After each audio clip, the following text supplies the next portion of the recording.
میرے لیے لڑکی دیکھنے کب جاؤ گی ماں؟ میرے سارے دوستوں کی شادی ہو گئی، سب کے بچے بھی ہیں، بس میں ہی رہ گیا۔ ہاں آج جا رہے ہیں ہم تمہارے لیے لڑکی دیکھنے، تیار ہو جاؤ تم بھی۔ پھر بنٹی اور اس کی ماں دونوں لڑکی دیکھنے چلے جاتے ہیں۔ بنٹی چڑیا کو دیکھتا ہے تو دیکھتا ہی رہ جاتا ہے، چڑیا تھی بھی بہت خوبصورت۔ ماں میں شادی کروں گا تو اسی چڑیا سے کروں گا، نہ مجھے کچھ پوچھنا ہے اور نہ ہی کوئی بات کرنی ہے، یہ چڑیا تو بہت خوبصورت ہے۔ بس پھر کیا تھا، دھوم دھام سے بنٹی کی شادی ٹنٹنی سے ہو جاتی ہے۔ بنٹی کبوتر تو چڑیا کو دیکھ دیکھ کے ہی خوش ہو رہا تھا، لیکن اگلے دن جب ٹنٹنی کی آواز سب گھر والے سنتے ہیں تو دنگ رہ جاتے ہیں، کیونکہ آپ خود ہی سن لیجئے۔ اللہ اللہ اتنا جلدی صبح ہو گئی، مجھے تو بہت نیند آ رہی ہے۔ ٹنٹنی یہ کیسے بول رہی ہو، تم ٹھیک تو ہو نا؟ بالکل بالکل، میں تو بالکل ٹھیک ہوں، مجھے کیا ہونا ہے؟ بنٹی کو سمجھتے دیر نہیں لگتی کہ جس ٹنٹنی کی چوں چوں وہ سننا چاہتا تھا وہ تو توتلی نکلی۔ اب کیا تھا، بنٹی سر پکڑ کر بیٹھ جاتا ہے، تبھی اس کی ماں وہاں آ جاتی ہے۔ ارے بنٹی بیٹا، بہو کو کیا ہوا؟ تم لوگ پریشان سے لگ رہے ہو۔ بنٹی کچھ بولتا اس سے پہلے ہی ٹنٹنی بول پڑتی ہے، اللہ تھا تو ماں تتھ نہیں ہوا، یہ تو بلا وجہ ہی پلیتان ہو لے ہیں۔ ارے یہ تو توتلی ہے، میرے تو باگے ہی پھوٹ پڑے، تمہیں ہی شوق تھا لڑکی کی صورت دیکھنے کا، دیکھ لی صورت، اب کرو پوری زندگی بیٹھ کے میرا سونا میرا بابو۔ ارے ماں تم بھی مذاق کر رہی ہو، میں اسے اپنے دوستوں کے سامنے کیسے لے کر جاؤں گا؟ بنٹی کو پریشان دیکھ کر ٹنٹنی بولتی ہے، اللہ آپ تو پلیتان ہونے کی ضرورت نہیں، میں تو پلا کروں گی آپ کے دوستوں کے سامنے، میرے پاپا بھی میرے تو پلانے کو بولتے تھے۔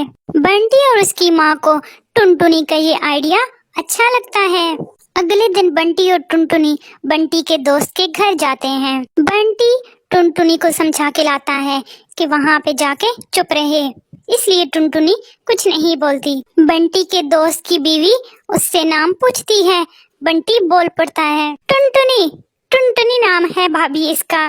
اب دوست کے گھر کوئی بھی ٹنٹنی سے سوال کرتا جواب بنٹی دیتا، اسے ڈر تھا کہ کہیں ٹنٹنی اپنے توتلے پن کا پول نہ کھول دے اور اس کی بےزتی نہ ہو جائے۔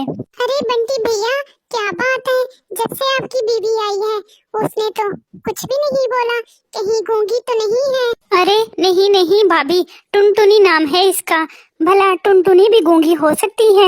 وہ تو ذرا شرمیلی اور کم بولنے والی ہے میری بیوی۔ ابھی وہ یہ سب باتیں کر ہی رہے تھے کہ ٹنٹنی کو چوہا دکھائی دیتا ہے، الے الے وہ دیکھو تو آ۔ بنٹی کا منہ اتر جاتا ہے، سب کو پتا چل جاتا ہے کہ ٹنٹنی توتلی ہے۔ بنٹی بھیا کیا تمہاری بیوی توتلی ہے؟ ہاں بھابھی کیا بتاؤں، شادی سے پہلے اس کی سندرتا دیکھ کر ہی مجھے پسند آ گئی، کچھ سوال جواب کی ضرورت ہی محسوس نہیں کی، مجھے تو شادی کے بعد پتہ چلا کہ یہ توتلی ہے۔ تبھی دوست کی بیوی اسے سمجھاتی ہے، کوئی بات نہیں بنٹی بھیا، اب توتلے پن کا علاج ہے۔ اچھا بھابھی پھر تو میں اسے کل ہی ڈاکٹر کے پاس لے کے جاؤں گا، اور پھر میری ٹنٹنی کوئل کی طرح بولے گی۔ اگلے دن بنٹی ٹنٹنی کو ہاسپٹل لے کے جاتا ہے، ڈاکٹر ٹنٹنی کا علاج کرتا ہے اور ٹنٹنی ٹھیک ہو جاتی ہے، کچھ ہی مہینوں میں ٹنٹنی بالکل ٹھیک ہو جاتی ہے۔ بنٹی جی آپ کا بہت شکریہ، آپ کی وجہ سے میرا توتلا پن ختم ہو گیا، اب میں اچھے سے بول پا رہی ہوں۔ پھر وہ تینوں ایک ساتھ خوشی خوشی رہتے ہیں۔ پیارے دوستوں، اس کہانی سے ہمیں یہ سیکھ ملتی ہے کہ اگر کسی میں نقص ہو تو اس کا علاج کروایا جاتا ہے، نہ کہ اس کو گھر سے باہر پھینک دیا جاتا ہے۔ اگر آپ کو ہماری کہانی پسند آئی ہے تو ہمارے چینل کو سبسکرائب کر دیں، لائک کر دیں اور شیئر کر دیں، اور کمنٹ میں ضرور بتائیں آپ کو ہماری کہانی کیسی لگی۔